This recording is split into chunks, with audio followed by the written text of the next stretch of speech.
We are going to have the Republican leader of the House Administration Committee, Mr. Davis, speak to us in just a minute about some of the procedures and operations changes that are going on here in Congress. We just came from a very useful and important Republican conference meeting. We heard from a number of people, including Dr. Scott Gottlieb, talking about what to be prepared for, what to expect. We all take very seriously the situation with the virus. I think it's very clear, as you've heard from Dr. Fauci and others, we're into a period now we really need to be responsible about mitigation. We need to be responsible about social distancing.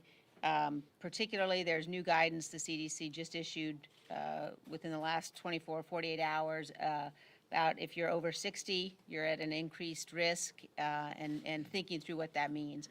Every member of the House obviously is looking at ensuring that our offices are prepared if our members indeed, if our staff members work from home, making sure that they're able to do that, and also just taking very basic responsible steps to avoid large gatherings that are non-essential, to make sure everyone's following all of the important hygiene recommendations that we've seen. We take seriously Congress's constitutional obligations and constitutional duties to continue to operate, to continue to function. And we also know that we have a responsibility with respect to issues like people who are coming here for visits, tours here, making sure that we're putting health and safety of our members as well as our staff and as well as the tourists who come here to visit the Capitol, putting that first. So there are a number of discussions going on in that regard. But we all are working closely to ensure that across the board and across the country, people have the resources they need to be able to address this health challenge and to ensure that we are being responsible and taking necessary steps to keep people safe and healthy and to limit the spread. I think that's really the key right now, is to ensure that we are slowing transmission, limiting the spread, making sure we're being responsible about that. So with that, I would like to turn things over to the gentleman from Illinois, Mr. Davis, Republican leader of the House Administration Committee. Thank you, Madam Chair. First off, I want to commend the House officers and the committee members on our House Administration Committee on both sides of the aisle, along with the leadership teams of both the majority and the minority. They've been working hard on a coronavirus task force that includes the representatives from each of those areas and agencies I mentioned. They're in constant contact to ensure that they're given the most up-to-date guidance to not just staff, but to the entire House campus and each and every one of you. Our conference, our House Administration Committee, along with the assistance of leadership and the others that I mentioned, had a briefing with our chiefs of staff yesterday. So did the Democrats. Those are necessary to be able to spread the most up-to-date guidance. Our committee, the House Administration Committee, in a bipartisan way, also decided to do what we could do to make sure that member offices are prepared. We've allowed now the use of unspent 2019 funds in the MRAs to be used to purchase equipment that could go for a continuity of operations plan and allow staffers to telework if necessary. But we also have set up what we call a Genius Bar in the Rayburn cafeteria to allow the CAO and the Office of Technology to be able to assess any equipment that you may have in your offices or may purchase through the CAO and through the office supply store to be ready just in case your office has to anyone in your office has to telecommute. Now, you've probably seen around the campus, there have been extra efforts to sanitize the Capitol complex, sanitize our House office buildings. The architect of the Capitol, Brett Blanton, who's brand new, is doing a great job getting his team to clean the elevators, handrails, doorknobs. They're now being wiped down at least twice a day, whereas that wasn't the case before. Bathrooms are being cleaned twice as often as usual, and the Capitol Police and architect of the Capitol, Blanton, are working together to ensure all security screening equipment is cleaned and sanitized. You'll notice new bowls at the security screening stations. You're going to also notice we're going to see more hand sanitizing stations, and I'm going to give you the same advice I just gave to my fellow members of Congress. You're going to see more signs in the bathroom about how to properly wash your hands. If you see those signs and you reach down and there's no soap, please don't tweet about it. Please don't decide to use that as a social media moment, call House Admin, call the architect of the Capitol, and we'll get soap in that dispenser as quickly as possible. We are advising offices on House administration. We are advising in a bipartisan way that every single office needs to have a continuity of operations plan. That's why the equipment purchases are necessary right now. Be ready, be prepared. We don't want anybody to shut down their ability to serve their constituents in their offices, be it here in D.C. or be it in the district. Plan now, have that plan in place. We want to make sure that everyone understands that we're cleaning the Capitol, but they also need to take proper hygiene measures themselves. We're working with the guidance of Dr. Monahan, the attending physician. Good hygiene practices, wash your hands, try not to touch your face, things like that that we're reminding staff to do.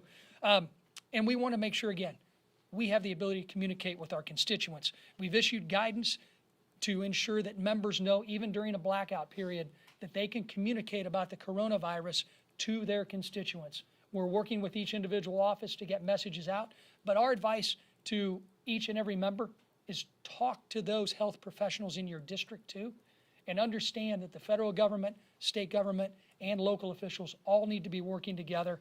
And when you listen to them, we hear that the United States of America is doing everything we can to ensure that we have a great response to this outbreak, and one that's going to get us to the point where this outbreak will be in the past. So with that, thank you for having me.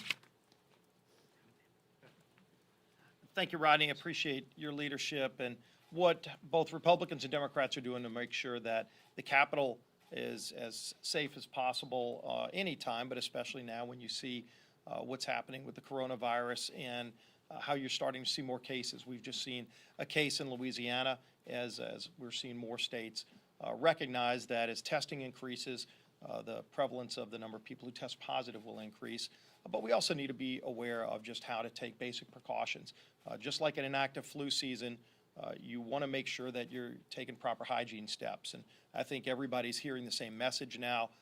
When you come in contact with people, make sure you're washing your hands on a regular basis and doing it properly, reducing or eliminating handshaking and taking other measures so that you're reducing the risk of coming into contact with any kind of virus, but especially the coronavirus, as we work with the drug companies and others to come up with a vaccine, as the testing for various possible vaccines is underway. We're going to continue to do everything we can to make sure that CDC, the FDA, and other health agencies are working as closely as possible. And I know Vice President Pence has taken the lead and has been going to a number of these locations to make sure that they've got the tools they need, and Congress has come together to do that. We need to continue to make sure that we are addressing the policy side as needs occur. I know there is one piece of legislation that's scheduled for the floor this week that I would urge Speaker Pelosi to pull back on, and that is the No Ban Act. You saw at the very beginning of this, President Trump was able to take quick action when so many cases were coming out of China. And we still don't know enough about the genesis of this disease in China and how it may have started there. Unfortunately, they didn't share enough information with us as quickly, where we could have done more things earlier. But at the same time, the president was able to take quick action to limit the number of people coming in from China that had exposure to coronavirus. The No Ban Act would make it more difficult for the president to keep Americans safe by addressing needs as we see other countries like Iran. You're seeing a potential large outbreak in Iran. Iran's one of those countries that we currently have a travel ban on because they don't allow us to properly vet that terrorists aren't coming into our country. And so while the No Ban Act may be focused on that, which in and of itself would be bad policy, the president ought to be able to keep potential terrorists from coming into our country. But now with this outbreak of coronavirus, the president also needs to have all the tools available to limit people coming in from countries with a high propensity of coronavirus. And you wouldn't want legislation that would make it more difficult. Hopefully that bill gets pulled this week. But in the meantime, we need to continue to do all that we can to ensure that the administration has the tools they need, and we're working together to inform the public of the various precautions that they can take as we're trying to find a vaccine and make sure we limit the growth of this virus. With that, turn it over to the leader of our conference, Kevin McCarthy. Thank you, Steve. I want to take one moment to communicate directly to the American public. I want to ensure that every person in this country knows that our government is taking every precaution available to keep you safe. It is our priority as we continue to mitigate and contain the spreading of this virus. We will continue to learn more about the coronavirus every single day. But I do want to talk about what we have done as of today. Last week, we passed a coronavirus funding package that will help speed the development of a vaccine, increase the access to testing and treatment. And one element I do want to highlight, telemedicine. It allows you to stay home, communicate with a doctor in today's age so you're not flooding the medical capacity, but at the same time spreading the disease as well. We are dramatically increasing the number of tests available. Private companies have started to ship tests last week. This will continue to grow. We're exploring all possible options also to bridge the gap for working Americans who are being impacted by the coronavirus. Steve talked about this just earlier. If it's one thing that the speaker should look at is not to move forward on the No Ban Act. This will harm the ability for this country to continue to keep us safe. It is the wrong time, wrong place, and wrong legislation even to be talking about. I also want to take this opportunity again to underscore the simple actions individuals can take. I want to thank Rodney Davis for his work and House administration working together on a bipartisan basis. But from the same point, the 4 leaders met last week. We met with the medical professionals, with the architect of the Capitol as well, and we will assess it day to day on measures that we can take to continue to keep this process safe as we move forward. There's also a website Americans can access to learn the most up-to-date information on the coronavirus. I can encourage all those seeking information to go to coronavirus.gov. In the end, we remember that the most smartest and capable health experts are in this country. Johns Hopkins actually, in a recent study, said it's one of the best health providers in the world is right here in America. I think the ingenuity of America again will show that we can lead the world. It's unfortunate at the time when we made the offer early on at the beginning of this year to send our experts, our doctors, our researchers, and our scientists into China that Xi did not allow them in. If we were able to contain it just within China, the rest of the world would be safe. Unfortunately, today, that is not the case. So we're combating something different. But we spent the resources for treatment, to be able to have a vaccine, and also to have telemedicine so individuals to stop the spread of where we are today, and we'll assess it as we go on. Let's open it up for questions and comments. Yes. We've got a number of members that are self-quarantining. Congressman Gomer had exposure to somebody who was infected at CPAC, but decided to come to the Capitol, to come to votes. Is there more that GOP leadership needs to do to protect its members? And is it worth being in session this week to do this business, or should you go out and take a longer recess until everybody's healthy and you can share that everyone's Continue to work with all 4 leaders to ask that question about whether to be in, and we consult with the medical experts. As you know, we have physicians here in the Capitol. When it came forward that individuals could have come into contact with somebody at the convention there, they made sure that they consulted with the physician here in the Capitol. None of them are showing any symptoms. It's been a number of days, more than 10 days since that took place, so all of them are taking the recommendations from the medical doctors on what to do. Yes. Your reaction to the negative ads about the coronavirus and the response from Republicans? That the Democrats have Congressional been Committee put up just last week. Yes. It was horrific. The idea that they would take an opportunity when they did not need a supplemental that week to hold it up to run political ads. This is not a time for politics. This is about the safety of the American public. I think Sherry Boutros owes America an apology. Why would she need to spend campaign money? Why would she do this when her party controls Congress and they did not pass something that week and they simply sent it? Yes.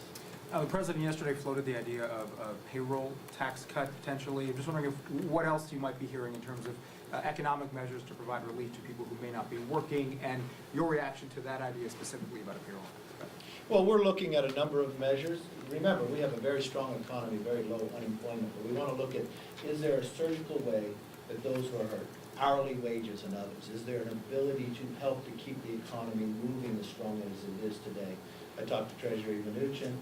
We've got Kudlow coming in as well. It's a number of measurements that we're looking at, but we want to be best served. So you'll hear us as we move forward. Kevin Brady and I have been discussing a number of measures. Last question.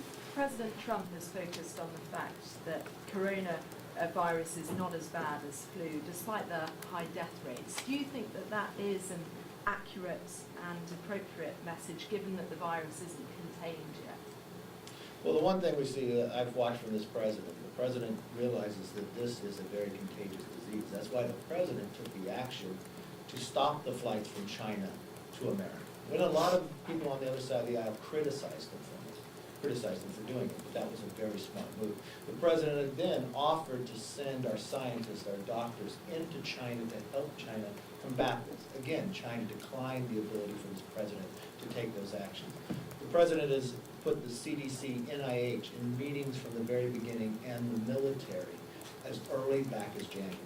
You've watched the president's administration come to this Capitol as early in January to prep and brief the entire Congress and Senate about the coronavirus and what was coming. He's taken this very serious from day one. Unfortunately, you didn't hear about or read about it because at that moment in time, the majority party was spending their time impeaching the president. But no, I disagree with the basis of your question. He knows this is contagious. He knows because he's taken the actions. He knows what he's been doing with the administration and others, how serious this was, and he was warning us prior to anybody that was paying attention. But not as serious as the flu. No, it is more serious than the flu. Not as, from a SARS, it's not as, the mortality rate is not as high, but it's much more contagious. Otherwise, the president would not have taken the action of declining flights coming into America as early as he did when others would criticize him for it. So, yes, the president realizes the seriousness of this and has taken in the nature of what we realized, and he was correct. Mr. Can you Yes. just give us a quick update on FISA, where the negotiations stand, and whether we could see a vote before the March 15th? We had good negotiations over the weekend with the Democrats and Republicans. I had a microcosm of our conference in today, bringing the Attorney General in as well, because we want to make sure that whatever we do, especially when it comes to reforms, that it works, that we're able to provide the usage of why we need FISA from the same time of the protections for every American. I think we're in a very good place. This morning, we brought back to the Democrats some other changes we would have to where we are in negotiations. Hopefully, we can get that done today and vote before the end of the Mr. McCarthy? Yes.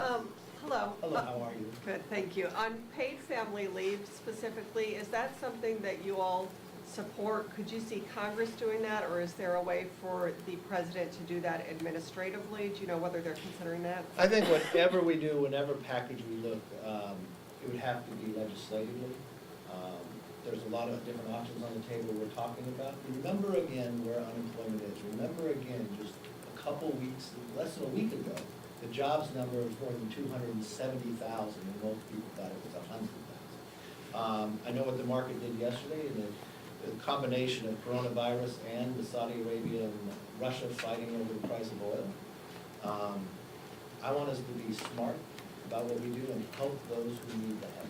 And so we will look at all different options, we'll take it through committee, and we'll be prepared to take action in coming days. Thank you very much. Thank you. Thank you.